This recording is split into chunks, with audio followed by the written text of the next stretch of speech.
Hello everyone, this is Deborah Richardson, and today I am putting the AP in Happy where accounts payable teams are empowered to protect the vendor master file from fraud.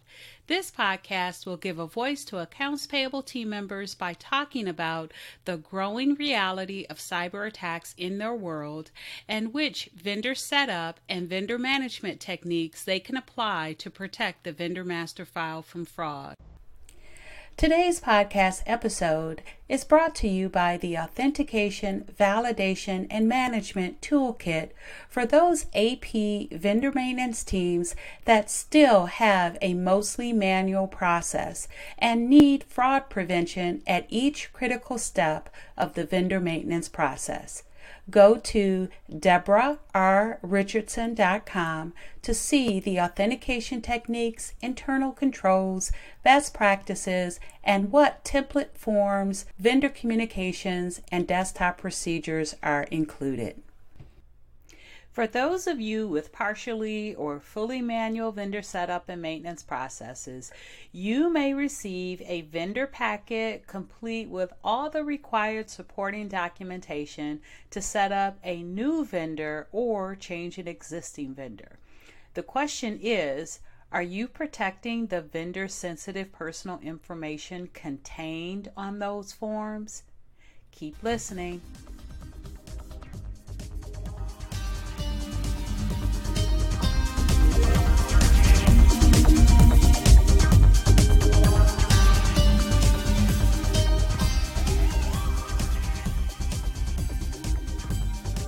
Welcome to episode 49.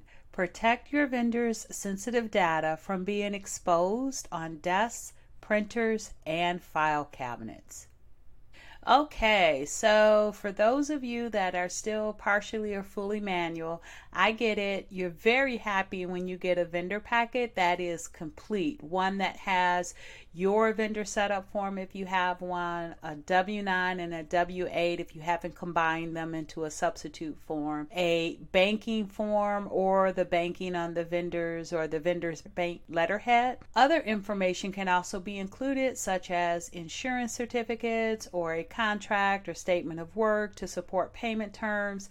So all that can be received, and yes, I do remember how lovely that was to be able to get not only a complete packet but also a packet that had the forms completed correctly. So I get that, and I know that sometimes the documentation is received via email or it could be received in hard copy. And the question that I asked was are you protecting your vendor's sensitive personal information that can be contained on those forms? And the first thing we want to do is let's define what you should be protecting. So we're going to define what is vendor sensitive personal information, and then I'm going to talk about exactly what's wrong with having that information on desk, having that information on printers, and then lastly having that information in file cabinets, and then we'll talk about with each what you can do, what those best practices are.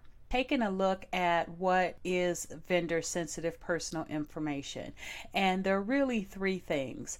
Banking details, of course, is number one, and I know many vendors include banking details on their invoices, especially international vendors, and they do that because the accounts that AP uses is a deposit-only account. But that's not always the case. You can't just assume that it's a deposit-only account. Many individuals, single-member LLCs, they don't have deposit-only accounts. So banking details are considered sensitive personal information. They should be protected in your accounting system or your ERP, and they also should be protected when you have a hard copy. So banking details can be on the vendor setup form. They can be definitely on the banking form, on the vendor or vendor's bank letterhead or email. Now, the second one for SPI is birth date. And in specific scenarios, the IRS does require the collection of a birthday for foreign individuals. And of course, birth dates are considered sensitive personal data that should only be collected for regulatory requirements. Now, birth dates can be included on W-8s or within email. Now, the third one is the tax ID. Now, the tax ID, of course, can be sensitive personal information because it can be a social security number. Now, again, individuals, single member LLCs, they can have an EIN, but they're not required to have an EIN unless they have an employee. So even if you see an LLC and the vendor has selected that first tax classification, individual, sole proprietor, single member LLC, even if they have selected that and they have LLC behind their name, does not automatically mean that they have an EIN. It can definitely be a social security number if they are a solopreneur.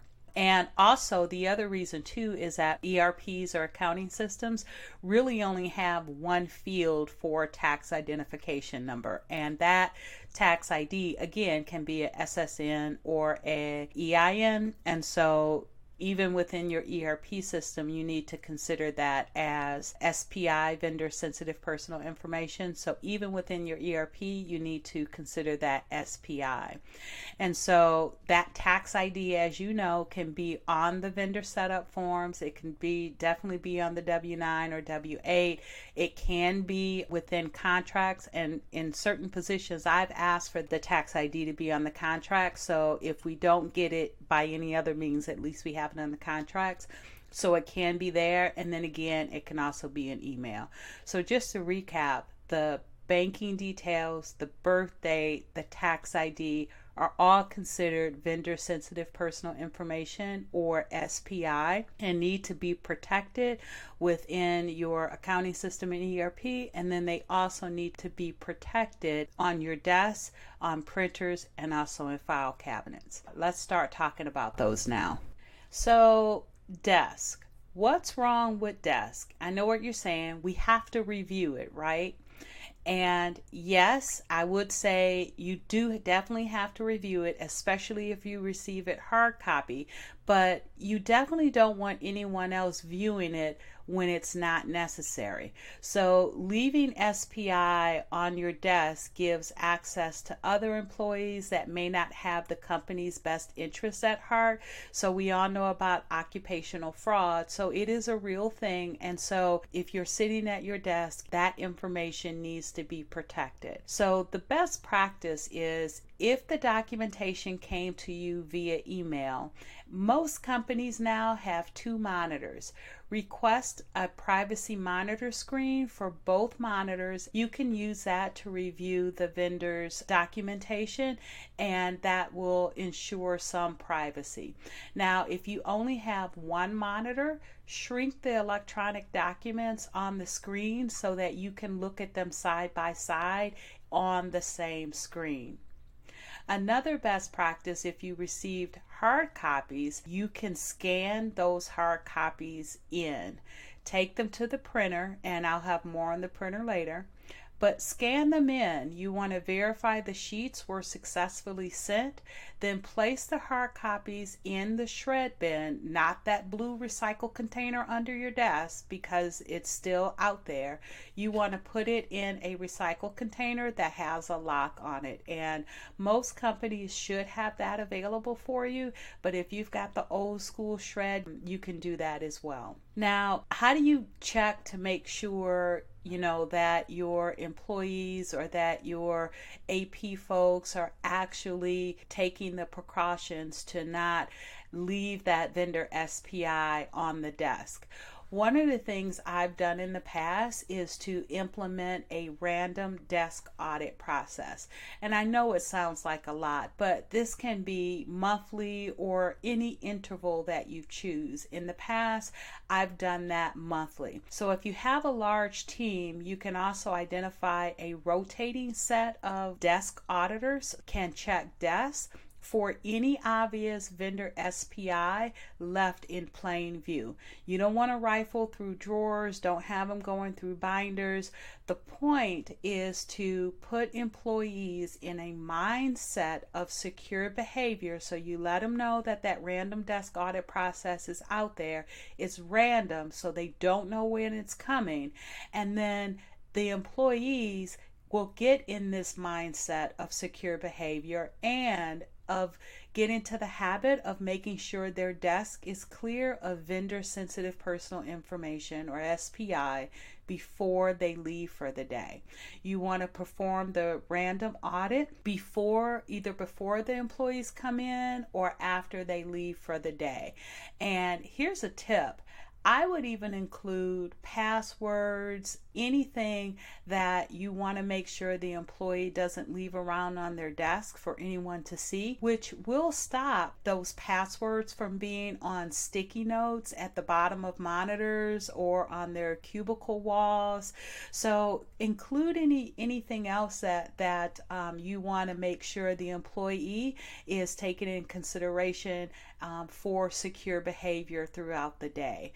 And you'd be surprised, we actually attached a monthly raffle to this process, and so those folks that did not have any SPI or passwords on their desk were put into a drawing. And we had a pretty big team, so we picked 3 people, and those 3 people were able to cash in on a 1 hour or 2 hour, I can't remember what it was, PTO certificate, so they can take time off, and it cost us nothing, but it really meant a lot to them. The whole point of that is to, again, get your employees in a secure behavior mindset. Okay, so that was the desk. So now let's talk about printers and what's wrong with printers. Well, I'll tell you what's wrong with printers. It's open access. So again, you remember how exciting and satisfying it was when that big vendor packet you received hard copy or via email has all the information you required to process that new vendor ad or existing vendor change. Very rewarding. So if you did receive it by email, don't blow that reward by printing it or storing it in a file cabinet if you received it hard copy. So for printing, we've all been there. You send something to a shared printer, and they're all shared these days, and then you get distracted. So somebody comes by, the telephone rings, you remember you didn't do something, send something by email, and it's due right now, so you get distracted. So by the time you get to the printer, other people who have done that same thing are, and by that same thing I mean other people who have sent something to the printer, they're now rifling through that printer tray, right? Because we all have print jobs and they all come in between each other. And now you've got folks up there rifling through that printer tray trying to find where their job is. And they're trying to help you. They have intentions of being, right, the most helpful when they lay your vendor's documentation on top of the printer face up, so you don't have to rifle through the printer tray. But what they don't realize is they have just laid that W-9 form or the banking form on top for all to see your vendor's SPI. So the best practice is, if you receive via email, don't print. Refer back to what I talked about with the desk. Use your monitors to view. If you must print, then use the secure print function. And most of these big shared printers will have a secure print function, and that will allow you to get to the printer after you've been distracted, no problem. Then when you get to the printer, you key in your code, and only then will the documents print. So they're not sitting in the print tray for anyone to see before you get to the printer. And I would also say you can include the printers in your random desk audit process that I recommended above. Have those desk auditors also check the print tray or the printer to see if there's any SPI documents on there. And depending on what you print, especially if you print an email, you can tell who printed that. But at the very least, if there is vendor SPI documents on the printer, you can at least remove them from the printer so that no one else has access to see them. Okay, so that's printers, and access is what was wrong with printers. Well, guess what? Access is also what's wrong with file cabinets. So let's go back to your hard copies, either because you printed them or because you were given hard copies. And once you process them, they must go somewhere, right? So they're put into a file cabinet. Problem is who has access to the file cabinet? Is the file cabinet locked? Yes. Okay. Well, who has access to the key? Just like system security, file cabinets where sensitive information is kept must apply least privilege access, which means only those that need access should have access. So here are some best practices. Again, if you receive via email, don't print. You can scan that information in and attach that documentation directly on the vendor record. A benefit of this is if you are off-site for any reason, such as a disaster recovery drill, or if you're working remote, you will still have access to this documentation. Now, if for some reason you cannot attach it to the vendor record, then save the scanned copies on a secure drive. Again, only allowing access to those that absolutely need access. Now, lastly, if you must store these hard copies in a file cabinet, commandeer a separate file cabinet that only contains vendor supporting documentation, lock it, and allow access to only those staff members that work with vendor requests. And I've seen examples in the past where they are still stored in file cabinets. Yes, this is 2019 and people are still doing that. I do understand. So they're stored in file cabinets, but they're stored in file cabinets that also contain invoices. They also contain other information, and it's not needed. It really needs to be separated. If you've got an AP group and only one or two people actually process vendor requests, then put that in a separate space and only allow access by those one or two people. Okay, so that's it. And I know it can be scary to think about open access to your vendor's sensitive personal information, or SPI. Give this podcast to other team members, get training, train your staff, even other internal employees that submit vendor documentation to you, because everyone in the company has to take responsibility for protecting your vendor's data. So thanks everyone. I hope you enjoyed the 49th episode of the Putting the AP in Happy podcast, where accounts payable teams are empowered to protect the vendor master file from fraud. Don't forget to check the show notes for the links mentioned in the podcast. If you enjoyed this episode, consider subscribing and writing a review of my podcast on the platform that you use to listen. Stay happy.